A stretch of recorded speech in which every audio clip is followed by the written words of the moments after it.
자, 오늘 주신 말씀 제목입니다. 따라서 하십니다. 새벽 이슬 같은 주의 청년들. 3절에 보시면 이제 후렴절에 이런 말씀이 있습니다. 후렴절에 보면 자, 새벽 이슬 같은 주의 청년들이 주님께 나오는도다 그랬습니다.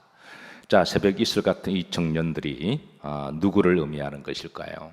글자 그대로 청년들을 의미한다라고 생각하는 분들이 계십니다. 실제로 이제 청년들 헌신 예배를 드리다 보면 오늘 본문 구절이 많이 인용되기도 합니다. 문자적으로 보면 충분히 그럴 수도 있고 또 청년들을 위한 헌신의 말씀이 될 수도 있습니다.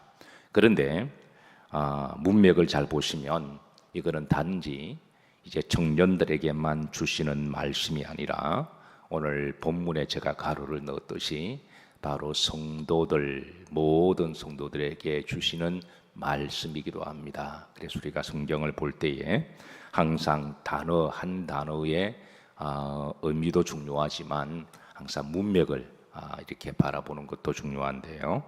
자, 오늘 이 네 가지 특징이 있습니다. 새벽 이슬 같은 청년과 같은 성도들의 특징 네 가지가 있습니다. 자, 그 네 가지 가운데 첫 번째가 3절에 보시면 자, 주의 어떤 날에 권능의 날에 후렴절에 보시면 주께 많은도다 나오는도다. 그래서 이 말씀 보시면 자, 주의 권능의 날에 주님 앞에 나오는 이들을 새벽 이슬 같은 청년들로 비유를 하고 있습니다. 자, 주의 권능의 날은 어떤 날이냐면 주님이 오시는 날을 말씀합니다. 우리는 지난번 어제까지 말씀의 2절까지는 하나님이 기도의 사람 다윗을 통하여 일상의 기도 영성 가운데 그가 기도하고 있을 때에 하나님이 앞으로 오실 메시아에 대한 예언적인 계시를 주셨습니다. 그래서 오실 메시아에 대한 이제 예언의 계시의 세 가지 말씀을 받았습니다. 그리고 그 메시아는 때가 되면 하나님이 보내실 것임도 예언하셨습니다. 그리고 때가 되어서 주님이 오셨습니다. 그래서 주님이 오신 날을 이제 주의 권능의 날, 이 권능의 날은 구원의 날이라고 말하기도 하죠. 이 세상에 가장 위대하고 권능의 날은 하나님이 이 땅에 오신 날인 줄로 믿으시기를 바랍니다. 주의 권능의 날, 그래서 주님이 오신 때, 그래서 사도 바울은 갈라디 4장 4절에 보면 때가 참에 하나님이 그 아들을 보내사 하심으로 이제 주님이 오신 그 때가 차서 오신 날을 주의 권능의 날이라고 알려주고 있습니다. 그래서 주의 권능의 날에 주께 나오는 사람들, 비단 청년들만 주님께 나올까요? 구속의 비밀을 알고 구원의 초청을 받아서 예수님을 나의 구주로 믿고 주님 앞에 나온 모든 성도들, 신약시대 이후에 주님 앞에 나오는 모든 사람들은 새벽 이슬과 같은 청년들과 같은 성도들임을 우리들에게 알려주고 있습니다. 자, 두 번째입니다. 두 번째 특징은 주의 백성이 거룩한 옷을 입고 즐거이 뭐하니 헌신하니 그랬습니다. 여기에는 주의 백성이라고 풀이해주고 있습니다. 그래서 이게 새벽 이슬 같은이란 말은 비유라는 말이죠. 꼭 새벽 이슬 청년만 말하는 게 아니라 앞에 보시면 주의 백성은 즉 주님이 권능의 날에 오셔서 구약의 예언을 성취하셔서 때가 되어서 하나님이 아들을 보내주시고 예수님이 오셔서 그래서 마태복음에 보시면 4장에 이제 때가 참에 주님이 오셨음을 그렇게 알려주셨고 그때 주님이 오셨을 때 예수님을 나의 구주로 믿고 그리고 하나님의 백성, 하나님의 자녀가 된 이들을 바로 이제 새벽 이슬 같은 청년으로 그렇게 비유를 해주고 있습니다. 자, 3절 다시 한번 중반절에 보시면 주의 백성이 무엇을 입고 거룩한 옷을 입었다 그랬습니다. 이게 거룩한 옷은 바로 예수님으로 말미암아 입을 수 있는 옷, 죄 사함을 받는 옷을 이야기합니다. 예수님으로 인해서 우리가 죄를 씻음을 받는, 세상에 우리의 죄를 유일하게 씻어줄 수 있는 분은 예수님밖에 없습니다. 하나님의 약속입니다. 우리가 옷이 들어오면 세탁기를 돌리거나 옛날에는 빨래를 하거나 아니면 몽둥이로 그냥 탕탕 쳐서 그렇게 세탁을 했지만, 인간의 영혼의 죄를, 육신의 죄를 씻을 수 있는 유일한 길은 오직 예수님의 보혈 십자가밖에 없는 줄로 믿으시기를 주의 이름으로 축복합니다. 이건 다른 방법이 없습니다. 우리가 하나님의 나라에 들어가지 못하는 것은 결국은 죄 때문입니다. 우리가 죄의 사함을 받을 수 있다고 하는 것은 정말 귀한 일이고 복된 일인 줄로 믿으시기를 주의 이름으로 축복합니다. 거룩한 옷을 입고 예수님이 이 땅에 오셔서 더러워진 우리들을 다시 정결하게 하시고 그리고 거룩한 옷을 입혀주시는 분이심을 믿으시기를 주의 이름으로 축복합니다. 어느 성도가 수술을 했습니다. 수술은 성공적으로 잘 마쳤는데요. 근데 의사가 말하기를 이제 마지막으로 남은 게 하나가 있는데 이제 그 가스가 나와야 된다고 하는 이제 말을 하더래요. 그래서 가스가 나오면 살고 나오지 못하고 이게 이제 몸에 계속 있으면 이게 고통도 유발이 되고 이게 심각하면 죽을 수도 있다라고 이제 말을 들어서, 그런데 수술이 끝나고 며칠 동안 썩 유쾌한 이야기는 아니지만 가스가 나오지 않는다고 해서 제게 전화를 해서 제게 기도를 받은 분이 계세요. 다행히 하나님 은혜로 이제 며칠 더 지나서 가스가 나오므로 그분이 다시 전화가 와서 목사님 할렐루야입니다. 그렇게 해서 저도 할렐루야 아멘 그렇게 응답을 했는데, 조금 유쾌한 이야기는 아니지만 일상에 우리 몸에 통해서 다시 한번 받은 은혜가 있습니다. 그래서 우리가 몸에 가스가 나오는 것, 나와야 삽니다. 나와야. 어떤 사람은 가스가 나오지 않아서 배앓이를 하는 분들이 계시죠. 어떤 분들은 변비 때문에 무척 고생하는 분이 계십니다. 그래서 약을 드시기도 하시고, 어떤 경우는 용서하시고 들으세요. 피가 나오기도 하고, 그래서 배를 안고 또 이렇게 병원을 가기도 하시고, 정말 심각한 변비 때문에 병원에 가셔서 그렇게 해서 관장을 하기도 하시는데요. 우리 몸이 이제 때를 따라 이렇게 숙변도 잘 나오고 그리고 가스도 잘 나오는 것, 여러분 복인 줄로 믿으시기를 주의 이름으로 축복합니다. 정말 이것은 일상의 복인데요. 저는 하나님이 일주일 중에 우리들에게 중요한 날, 우리가 잊지 말아야 할 저는 두 날을 주셨다고 믿어요. 그러니까 월, 화, 수, 목, 금, 토, 일 중에 우리가 꼭 잊지 말아야 할 가장 중요한 날이 있다면 어떤 날인가요? 바로 주일이죠. 우리가 주일날은 우리가 반드시 잊지 말아야 됩니다. 성도는 주일, 안식일에 복이 있어야 됩니다. 성일에 복이 있어야 돼요. 어쨌든 이 성일, 우리가 잊지 말아야 할 날, 이 날은 하나님 우리를 부르신 날이고 우리를 축복하신 날입니다. 또 다른 한 날이 있다면 어떤 날일까요? 저는 성금요일이라고 믿습니다. 저는 제 목회 이전 가운데 이 두 날을 가장 귀하고 가치 있게 의미 있게 여기는 이제 사람 중에 한 사람인데요. 특별히 금요일 날은 예수님이 나를 위해 십자가에 달려 돌아가신 것을 기념하는 날이죠. 성금요일 날은 다시 한번 십자가를 바라보는 날이고, 또 십자가를 바라볼 때 한 주간 동안 지었던 허물과 각종 잘못들, 내 부족한 부분들, 하나님 앞에 죄송한 것들, 우리가 한 주 동안 살아가다 보면 그런 것들이 먼지처럼 내 몸에 묻어 있고 내 속에 더러운 물처럼 스며들 때, 그럴 때마다 금요일 날 다시 한번 이제 하나님께 이 모든 죄를 다 고백하고 깨끗하게 씻겨주시고 주님의 거룩한 옷을 입혀주시고 정결하게 되기를 기도합니다. 마치 우리 몸속에 숙변이 그냥 쫙 빠져나가는 것 같고 우리 몸에 냄새나는 가스들이 빠져나가는 것 같은 그런 날이기도 하죠. 그래서 성금요일 날은 우리가 특별히 기억하고 십자가를 한 번 더 기억하고 또 주님의 죽으심에 대해서 한 번 더 감사하고 이 날은 우리가 다시 한번 거룩한 날임을 믿으시고 여러분들에게 성금요일 날에 복도 있으시기를 주의 이름으로 축복합니다. 그래서 두 번째, 주의 백성이 주님 앞에 나와서 이 복음의 비밀을 알고 십자가의 비밀을 알고 이제 절거히 거룩한 옷을 입는 그런 성도들을 말씀하고 있습니다. 자, 세 번째 3절 후렴지로 보시면 따라서 하십니다. 절거히 많이 헌신하니.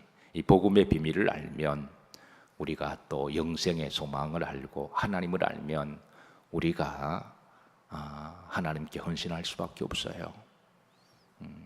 우리가 국가에서 불러도 이 가문의 영광이다 그러잖아요.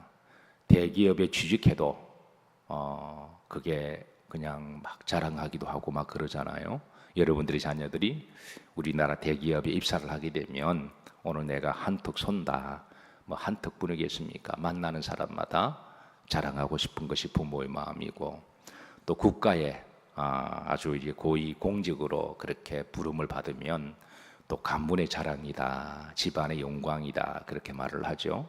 그런데 비교할 수 없는 하나님께 부르심을 받았을 때 그것은 여러분 가장 가치 있는 일이고 복된 일이고 그것은 즐거운 일인 줄로 믿으시기를 바랍니다. 그래서 절거히 따라서 합니다. 절거히 많이 헌신하니. 우리가 앞으로 갈 영원한 나라, 전능하신 하나님, 창조하신 하나님, 우리가 그 하나님이 누군지를 안다면, 그리고 우리가 예수 그리스도의 복음을 안다면 우리가 주님 앞에 헌신한다고 하는 것은 그거는 부담스럽고 귀찮고 피하고 싶은 그런 일이 아니라 그것은 내가 즐겁게 자원하는 마음으로 기쁘게 해야 될 소명과 일인 줄로 믿으시기를 주의 이름으로 축복합니다. 이거 정말 귀한 일이에요. 아무리 국가에서 일하더라도 국가도요 우리가 나이가 되면 이제 퇴출시켜 버립니다. 나이가 들면 이해는 되지만 이제 우리를 이렇게 표현하면 조금 그렇지만 우리가 더 이상 쓸모없다고 그냥 공직 내려놓고 조금 더 나이 박아 이야기하면 그냥 아웃 시켜요. 그냥 이런 표현하면 좀 그렇지만 버립니다. 더 이상 효력이 없으니까 버립니다. 회사도 그렇죠. 회사도 실컷 이렇게 일 시키고 나이가 들면 그냥 레이아웃 시켜버려요. 나이 박에 번역하면 그냥 버립니다. 그런데 하나님은 우리를 결코 버리지 않으세요. 오히려 주의 이름으로 절고 헌신한 이 모든 것들을 하나님이 하나하나 기억하시고 모아두셔서 하늘나라에서 영원토록 상급을 주시는 하나님이세요. 주께서 서시겠다 말씀하시면 여러분 절거히 서임 받으시기를 축복합니다. 메뚜기도 한철입니다. 건강도 한때입니다. 시간도 한때입니다. 요거 다 지나가고 나면 하나님께 헌신하고 싶어도 우리가 헌신할 수가 없습니다. 하나님이 기회 주셨을 때 억지로 마지못해 하는 것이 아니라 절거히 따라서 하십니다. 절거히 헌신하며 하나님 나 같은 사람을 불러주셔서 감사합니다. 가끔 목회자가 기도 중에 꼭 해야 될 일이 있을 때에 이 일을 누구에게 부탁할까 기도하다가 아무에게나 부탁하지 않습니다. 왜냐하면 아무에게나 부탁하다가 그게 시험 드는 사람도 있고 어떤 사람은 이런지야 거절하게 되면 부탁하는 목사도 민망하고 또 거절하는 사람도 마음이 아플 거 아니겠어요. 그래서 꼭 해야 될 일이 있을 때 하나님께서 감동을 주셔서 뭐를 또 하나님 이런 뭘 해야 되니까 기도하다가 이제 믿음이 있고 그리고 맡겼을 때 말 한마디라도 목사님 나에게 부탁해 주셔서 감사합니다 라고 반응할 수 있는 사람, 그래야 목사도 보람이 있고 그 성도도 기쁨이 되겠죠. 목사님 많은 성도들 가운데 그 일을 나에게 부탁해 주시고 나에게 맡겨 주셔서 감사합니다. 그렇게 신앙적 예우라도 말 한마디 하는 사람에게 그 일을 부탁하게 되지, 괜히 부탁했다가 시험 들면 차라리 서로 민망하니까 계속 그렇게 부탁할 수가 없죠. 그래서 사랑하는 성도 여러분, 주께서 사람들을 이렇게 보고 고르고 고르시다가 주가 서시겠다 하실 때에, 그래서 기쁨으로 내어드릴 수 있는, 절거히 헌신할 수 있는 그런 여러 성도님들이 되시기를 주의 이름으로 축복합니다. 주의 군동의 날에 주님이 오시고 난 다음에 복음이 전 세계로 퍼지고 난 다음에 복음의 비밀을 알고 주께 절거히 헌신하는 이들이 많이 나온다라는 거예요. 주께 절거히 헌신하는 이들이 나와서 기쁘고 즐겁게 이런 이들이 많이 나옴을 그렇게 알려주고 있습니다. 자, 네 번째 보시면 이제 새벽 이슬 같은 비유입니다. 그러니까 새벽 이슬 청년이라고 그런 거 아니라, 그러니까 주님 앞에 나온 이들의 성질은 새벽 이슬 같은 청년. 여러분, 새벽 이슬 시간 중에 하루를 시작하는 시간이 새벽 시간이죠.